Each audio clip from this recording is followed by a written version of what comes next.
Bila kita ada kena Jarum coklat. Ni pertama kali coba mi Aceh. Ya. First time. Okay, let's go. Jadi kita cuba lah. Mi, macam mana nak sebut dia? Mi Aceh tumis. Aceh tumis.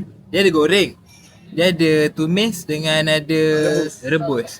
So tadi aku try ambil yang tumis sebab dia cakap recommendation. Tapi aku macam tak ni. Ada roti canai tu. Ya. Roti canai susu. Rare tu. Roti canai gula.